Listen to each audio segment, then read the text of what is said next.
গভীর অন্ধকার এক রাত, দুই বন্ধু এক অলৌকিক দেয়ালের সামনে দাঁড়িয়ে, যেই দেয়াল ভর্তি একের পর এক নকশা আঁকা, প্রত্যেকটা নকশা এক একটা গুপ্তধনের ম্যাপ। দুই বন্ধুর হাতেই টর্চ লাইট আছে এবং তারা জানে তাদের সময় খুবই লিমিটেড, কারণ সকাল হওয়া মাত্রই অলৌকিক দেয়ালটা তাদের চোখের সামনে থেকে উধাও হয়ে যাবে।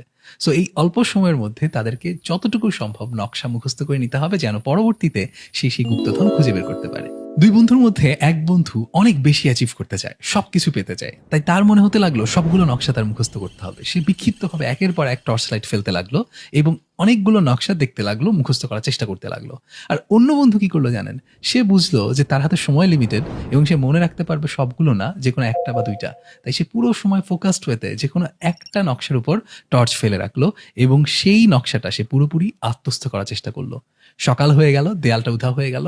দেখা গেল প্রথম বন্ধু কিছুই মনে রাখতে পারছে না। অনেকগুলো নকশার একটা বিশাল অংশ সে মনে রাখতে পারলেও শেষটা কোথায়, কিভাবে আসলে শেষ পর্যন্ত গুপ্তধনটা খুঁজে বের করতে হবে, সেটা সে জানে না।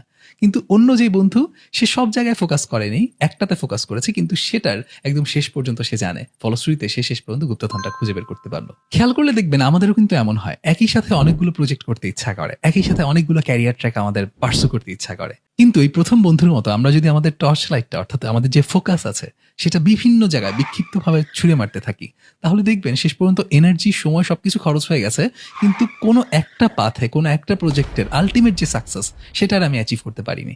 কিন্তু এই দ্বিতীয় বন্ধু যেমন ফোকাসড থেকেছে, তার ধৈর্য ছিল, সে একসাথে সব পেতে চায়নি, বরঞ্চ সে তার সময় এবং রিসোর্স এবং এনার্জি এবং ফোকাস একটা জায়গায় ফোকাস করে সেটার সর্বোচ্চটুকু তুলে আনার চেষ্টা করেছে। সেটা যদি আমরা করতে পারি, তাহলে দেখা যাবে আমরা প্রত্যেকটা প্রজেক্ট, প্রত্যেকটা ক্যারিয়ার পাথ এক এক করে পার করতে পারছি। ফলে যেটা ঘটবে, আমাদের মধ্যে অস্থিরতা কমে আসবে। আমরা সবসময় ফোকাসড ওয়েতে প্রায়োরিটি সেট করে, ফলো থ্রু করে প্রত্যেকটা প্রজেক্ট শেষ করব এবং পরবর্তীতে যদি আমাদের আরো এনার্জি এবং রিসোর্স বাকি থাকে, তাহলে আমরা পরবর্তী অন্য কোনো কাজে ফোকাস করব।